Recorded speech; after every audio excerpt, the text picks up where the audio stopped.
뉴스타님들, 구독자 1000명을 빨리 모으는데 가장 중요한 것은 무엇일까요? 그건 바로 채널의 주제입니다. 어떤 주제를 다루냐에 따라서 초반에 구독자가 늘어나는 속도가 달라져요. 모든 시작하는 채널은 구독자가 0명부터 시작합니다. 그래서 다 똑같은 선상에서 출발을 하는 것처럼 느껴지죠. 하지만 사실 그렇지가 않습니다. 내가 어떤 주제를 선택하느냐에 따라서 출발선이 달라집니다. 유튜브 채널을 시작할 때에는 보이지 않는 출발선이 있습니다. 이것을 모르면 비슷한 시기에 시작했는데 나보다 더 빨리 성장하는 채널들을 보고 자괴감에 빠지게 되실 거예요. 주제에 따라 구독자 증가 속도가 달라지는 원리는 간단합니다. 시청자의 관심은 늘어나고 있는데 만들어지는 영상의 수는 적은 주제일 때 구독자 숫자가 빠르게 올라갑니다. 그럼 어떻게 이런 주제를 찾을 수 있을까요? 이런 주제를 찾는 방법은 바로 구독 전환율을 확인하는 것입니다. 그러면 이번 영상에서는 어떤 주제가 내 채널 성장을 빠르게 해줄 수 있는지와 그 주제를 찾아줄 구독 전환율에 대해서 알아보도록 하겠습니다.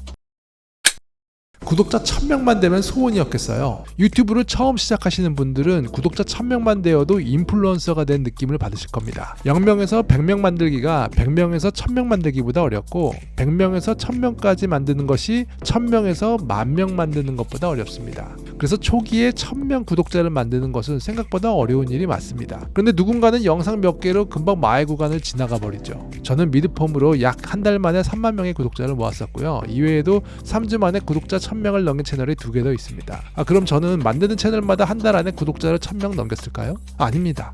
한 달이 넘도록 구독자 1000명을 못 넘긴 채널들도 있습니다. 근데 성적이 저조한 채널이 노력은 더 많이 한 채널이었어요. 무엇이 이런 차이를 만들었을까요? 제가 알게 된 초반 구독자 1000명을 돌파하는데 가장 중요한 요소는 바로 주제 선정이었습니다. 여러분, 강동원이거나 조인성이라면 무슨 주제를 하든지 상관없이 바로 10만 구독자가 될 것입니다. 하지만 일반인들은 이야기가 다르죠. 일반인들은 어떤 주제를 다루냐에 따라 처음 구독자 1000명 구간을 넘는 속도가 달라집니다. 물론 여러분께서 해당 주제의 평균 퀄리티를 어느 정도 맞출 수 있다는 전제를 두고 말씀드리는 것입니다. 처음 유튜브 주제를 찾을 때에는 요즘 잘 나가는 AI로 만드는 영상을 고민하시거나 아니면 자기 직업에서 찾거나 혹은 취미생활에서 유튜브 주제를 많이 찾으실 거예요. 다 좋습니다. 그런데 이런 생각들은 대부분 나로부터 시작되는 아이디어들이죠. AI 제작 영상은 내가 만들기 쉬울 것 같으니까 하는 것이고, 직업은 내가 많이 알고 있는 분야니까 하는 거고, 취미생활은 내가 더 알고 싶은 분야를 같이 공유하고 싶어서 하는 것이죠. 이렇게 주제를 고민하다 보면 정작 유튜브 시청자는 고려하지 못하는 경우가 생기게 됩니다.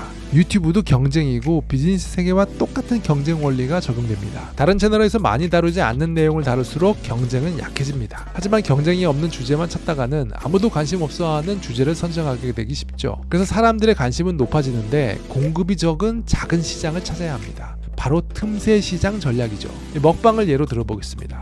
내가 먹는 거를 좋아한다고 해서 먹방을 시작한다면 과연 성공할 확률이 얼마나 될까요? 먹방 주제의 채널들은 이제 고도로 성숙된 시장이 되었습니다. 그만큼 조회수도 높고 경쟁도 아주 심하죠. 같은 클릭, 같은 시간이면 이 928만의 유튜버 찌양의 영상을 보고 싶은 것이 당연한 이치입니다. 먹방을 하려면 찌양을 상대로 이겨야 합니다. 찌양의 영상을 클릭하지 않고 내 영상을 클릭할 이유가 필요하죠. 그렇게 되면 똑같이 많이 먹는다는 것으로는 경쟁하기 힘듭니다. 설령 비슷하게 먹어도 이미 선점 효과로 928만의 구독자를 뺏어오기는 힘들죠. 그러면 찌양과 경쟁을 피하기 위해 많이 먹기 말고 다른 방법을 찾아야 합니다.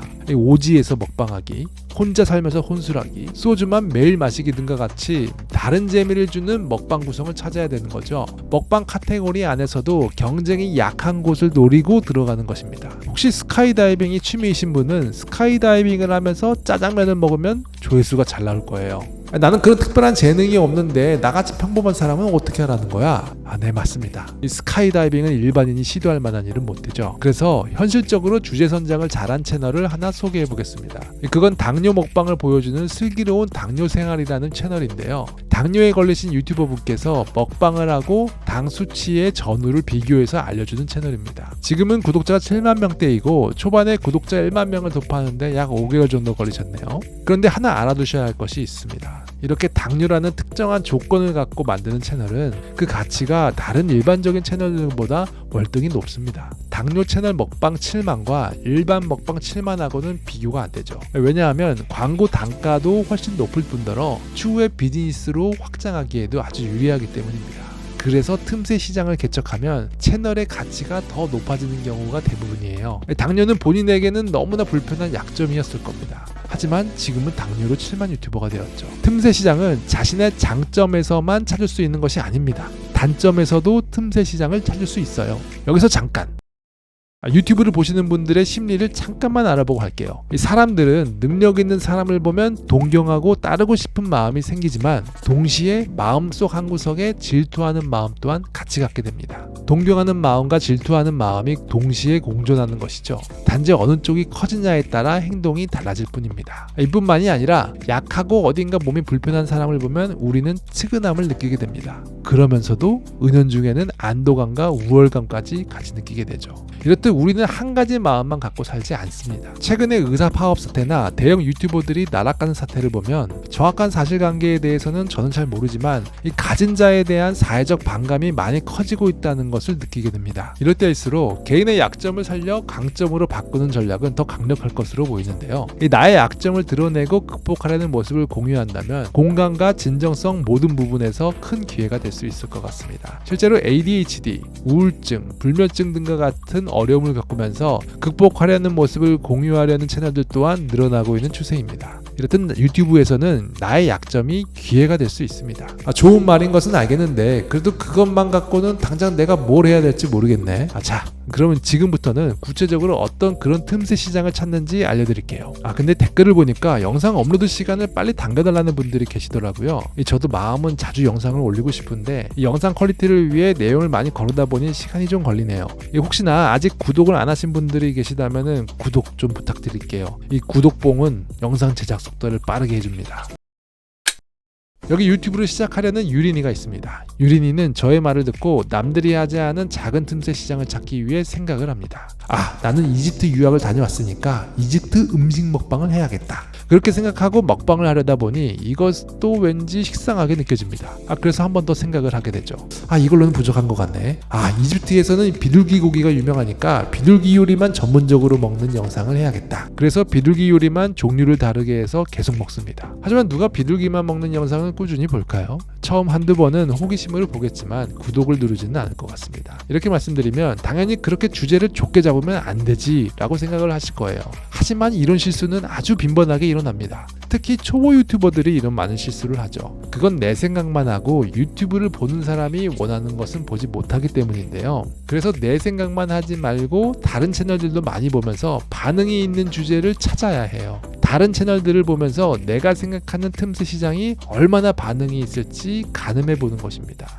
반응이 좋은 주제를 찾기 위해 다른 채널을 볼 때에는 구독 전환율을 중심으로 찾아보세요. 뜨고 있는 주제일수록 구독 전환율이 높습니다. 구독 전환율은 조회수 대비 구독을 몇 명 했는지를 퍼센트로 환산하는 것입니다. 100개의 조회수에서 한 명이 구독을 했다면 구독 전환율은 1%가 되는 것이죠. 영상을 보는 사람마다 구독을 누르는 사람이 많다는 것은 그 영상뿐만이 아니라 비슷한 내용의 영상을 기대하는 사람이 많다는 증거입니다. 이 구독 전환율이 높을수록 그 영상 주제에 대한 필요가 높다고 볼 수 있죠. 최근 조회수가 많이 나오기 시작하는 주제는 한 채널만 구독 전환율이 높지 않습니다. 같은 주제를 다루는 채널들이 전반적으로 다 구독 전환율이 높아요. 이렇게 채널의 평균 구독 전환율로 파악한 주제와 내가 해볼 만하다고 생각되는 주제와의 교집합을 찾아서 잘 버무리면 나만의 채널 주제가 완성이 됩니다. 제가 말은 쉽게 했지만 사실 생각보다 시간이 많이 걸리는 노가다 작업입니다. 나의 장단점과 시장의 수요를 다 파악하면서 주제를 찾는다는 것은 쉬운 일이 아니죠. 시간이 꽤 걸립니다. 만약 이 모든 과정이 엄두도 안 나신다면 그럴 때는 내가 재미있거나 오래 할 수 있는 주제로 먼저 시작하라고 권하고 싶네요. 어차피 첫 채널로 성공하는 일은 드무니까요. 우선 발을 유튜버로 들여놓는 것이 중요합니다.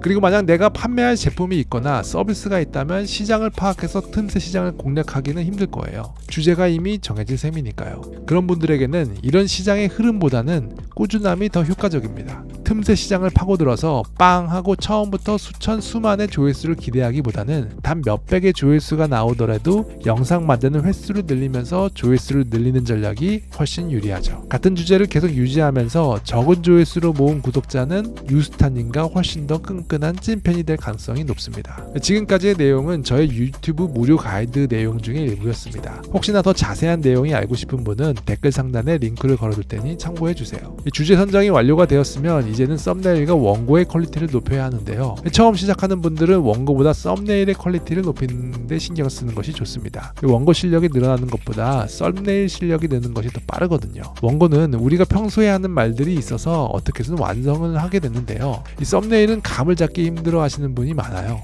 익숙한 작업이 아니긴 하죠. 그래서 초반에는 어느 정도 썸네일의 감만 잡아도 조회수가 더 높아질 것입니다. 썸네일 잘 만든 방법에 대해서 궁금하시다면 앞에 보이시는 영상을 터치해서 이어 봐주세요.